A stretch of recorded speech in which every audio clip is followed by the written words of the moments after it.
Quelles sont les 7 étapes pour améliorer ses finances personnelles en 2023?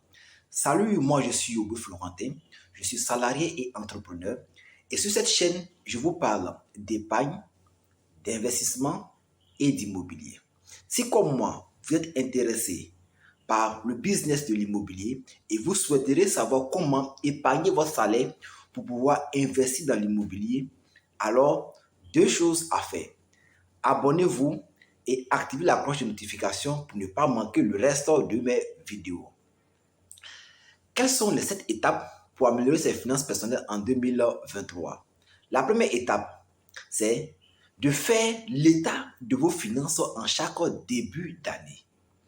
Donc, de la même manière qu'il faut faire votre état financier en chaque fin d'année, disons votre bilan financier en chaque fin d'année, c'est la même chose.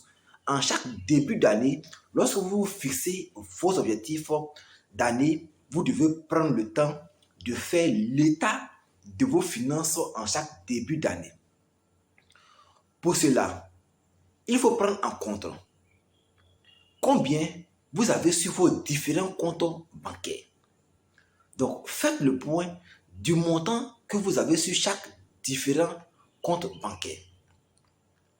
Ensuite, vous devez faire le point de votre actif. Faites le point de vos actifs. Faites le total de vos actifs. Donc, comme actif, vous avez l'ensemble de vos biens personnels. Vous avez l'ensemble des montants qui sont sur vos différents comptes bancaires. Vous avez l'ensemble des montants qui sont sur vos différents comptes d'épargne.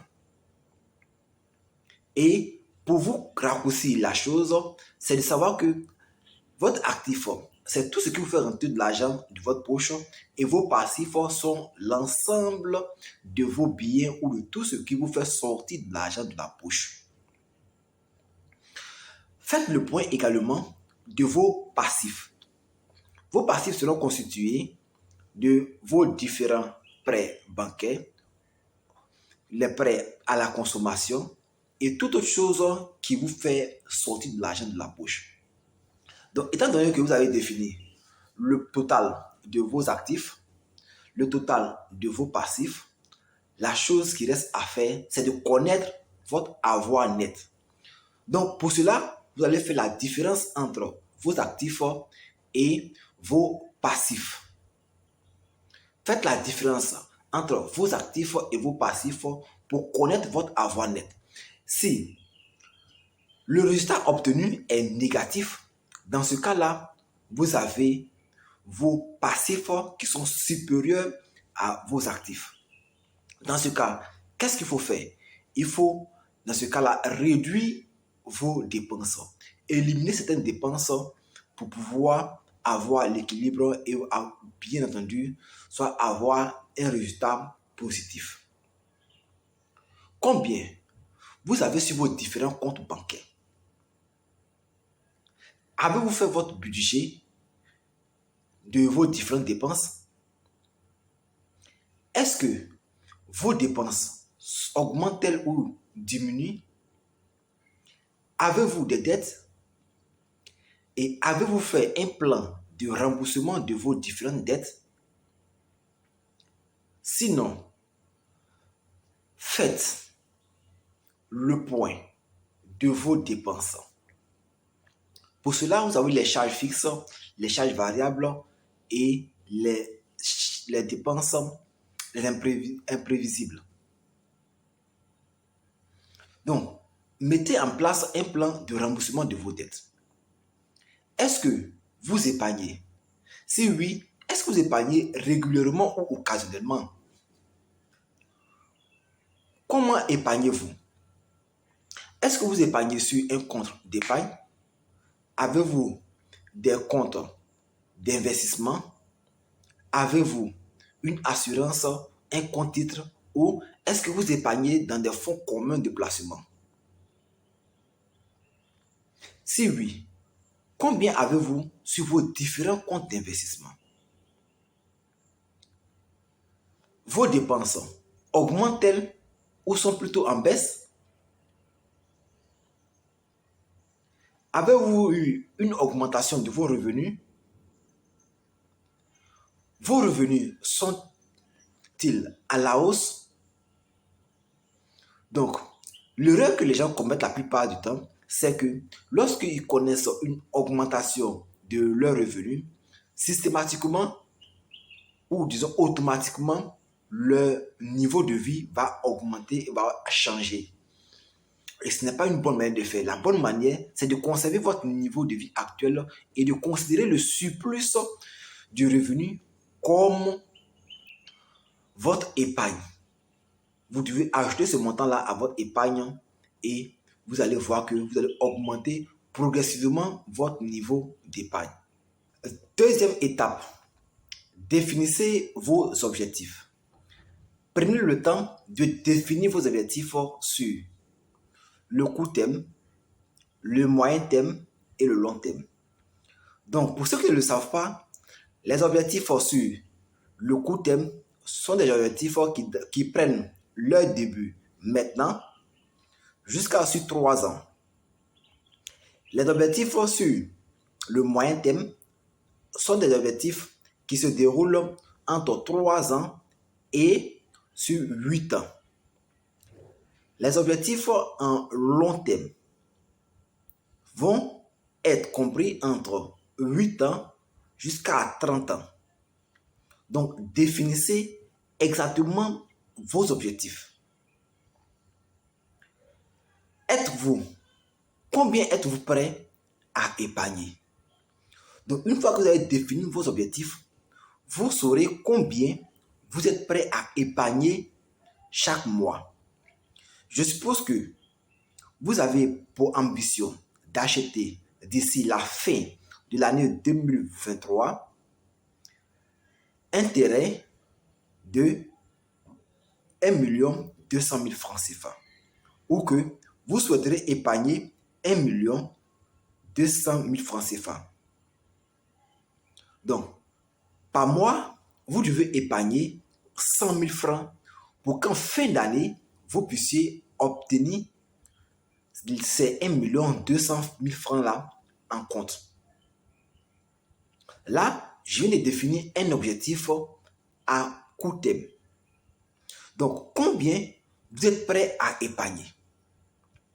Avez-vous un compte d'épargne de précaution?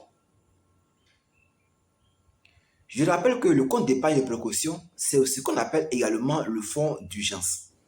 Est-ce que vous avez un compte d'épargne de précaution ou un fonds d'urgence? Avez-vous un compte d'investissement? Établissez votre budget mensuel en fonction de vos objectifs. Dans votre budget mensuel, vous devez prévoir le montant à épargner.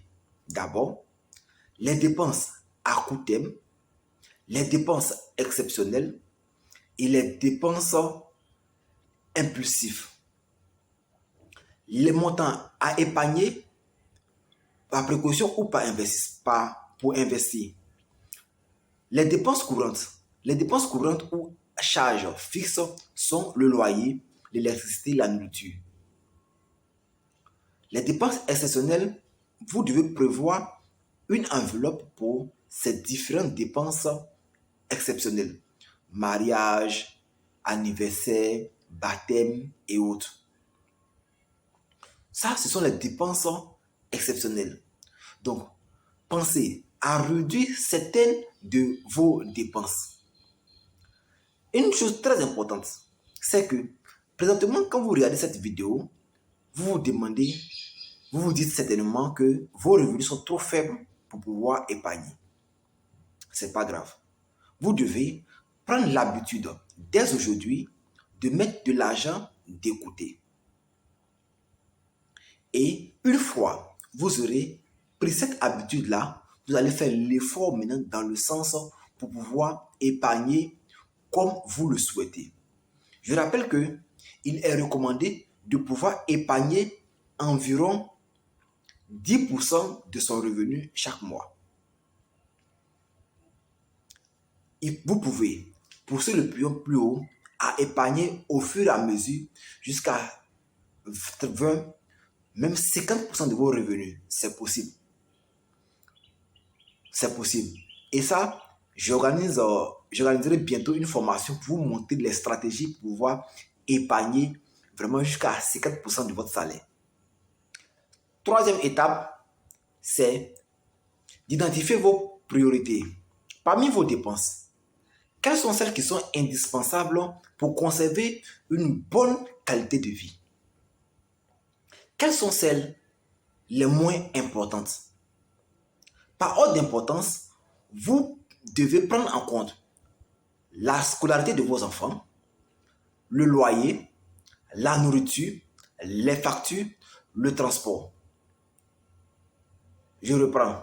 Par ordre d'importance, vous devez prendre en compte la scolarité de vos enfants, le loyer, la nourriture, les factures, le transport. Et dans les dépenses dont vous pouvez vous débarrasser ou vous pouvez vous passer, on a également les sorties régulières qui vous font dépenser de l'argent. Pensez à réduire ces sorties-là à une fois dans le mois ou bien acheter quand vous en avez vraiment besoin. Vous pouvez, par exemple, choisir de recevoir vos amis chez vous à la maison ou de leur rendre visite chez eux plutôt que de vous rendre dans un maquis pour consommer et vous faire dépenser de l'argent. Quatrième étape, ouvrez un compte en fonction de vos objectifs.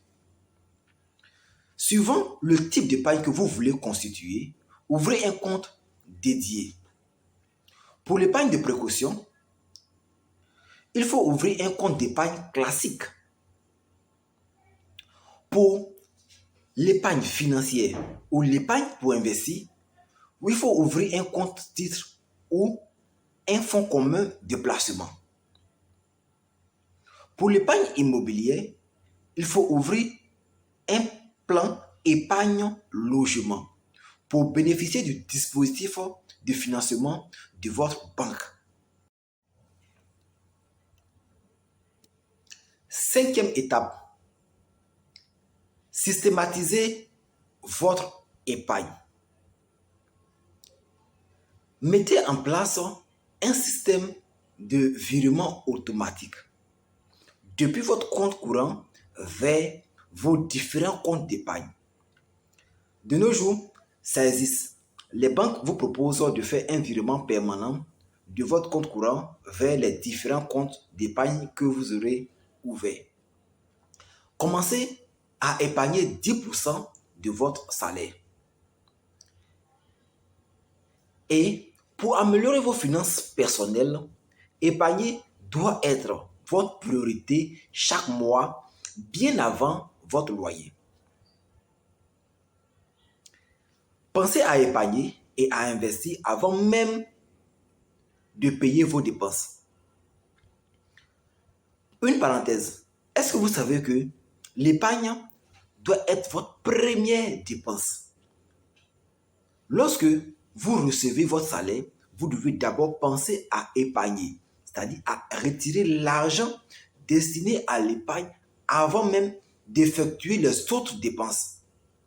Si vous faites l'erreur de dépenser avant d'épargner, vous n'allez jamais pouvoir épargner. Il y a des personnes qui se prennent le malin plaisir de dire, bon, ok, bon, je vais enlever le loyer, enlever les charges fixes, retirer tant, et après, je vais épargner le reste d'argent. Ça, c'est une erreur. C'est une erreur à ne pas commettre. Prenez l'habitude de retirer l'argent que vous avez prévu pour l'épargne avant de répartir le reste d'argent là pour vos dépenses. Si vous n'arrivez pas à épargner, c'est que vous vivez au-dessus de vos moyens. Donc pour cela, revenez sur cette vidéo, lisez cette vidéo à nouveau et corrigez vos dépenses. Réduisez les dépenses. Mettez la priorité sur vos épargnes. Vous savez que si vous n'épargnez pas, vous ne pourrez pas investir. Ne comptez même pas sur les banques pour ça en fait. Si vous n'avez pas cette discipline d'épargner pour investir, vous n'allez jamais investir. Les banques même vous demandent un apport initial. À part les prêts à la consommation, les autres types de prêts, on vous demande forcément votre apport initial. Cela sous-entend que vous avez épargné quelque chose. Donc, si vous n'avez pas à épargner vous-même, ne comptez pas sur quelqu'un pour vous aider en fait. Ne comptez pas sur quelqu'un. Personne ne viendra vous aider. Donc, apprenez vous-même à épargner, à réduire vos dépenses pour pouvoir améliorer vos finances personnelles. Et pour cela, j'organise très bientôt, je vais vous donner la date, les 11 habitudes de gaspillage financier à éliminer. Donc, vous devez éliminer certaines dépenses pour pouvoir vraiment améliorer vos finances personnelles. La sixième étape, c'est de diversifier votre épargne. Donc, diversifier ses options d'épargne, c'est d'épargner dans différents secteurs, dans différents modules. Donc, vous pouvez d'abord épargner dans votre compte d'épargne à la banque, mais vous pouvez également choisir d'investir dans l'achat des biens immobiliers, acheter un terrain ou aussi confier votre argent dans les fonds communs de placement. Il y a des banques qui le font. Et vous avez aussi la possibilité d'investir en bourse. Aujourd'hui, nous avons en Afrique la BRVM, sur lequel vous pouvez aller pour acheter des contre-titres, pour acheter des actions, acheter des obligations. C'est aussi une autre forme d'épargne et également d'investissement. Donc, pensez à diversifier votre épargne. Après avoir respecté les 6 autres étapes, à savoir la première étape qui est de faire l'état de vos finances en chaque début d'année, la deuxième étape qui est de définir vos objectifs financiers, la troisième étape qui est d'identifier vos priorités et la quatrième étape qui est d'ouvrir un compte en fonction de vos objectifs. La cinquième étape qui est de systématiser vos épargnes. La sixième étape qui serait de diversifier votre épargne. La septième étape, ce sera bien entendu de vous faire plaisir. Après avoir respecté l'intégralité de ces 6 étapes-là, félicitez-vous. Félicitez-vous car vous avez fait du bon boulot et faites-vous plaisir un instant et repartez encore sur d'autres défis. Vous pouvez maintenant penser à épargner 50% de votre revenu ou même épargner 20% de votre revenu. Merci et à bientôt pour la prochaine vidéo. Surtout, abonnez-vous et activez la cloche de notification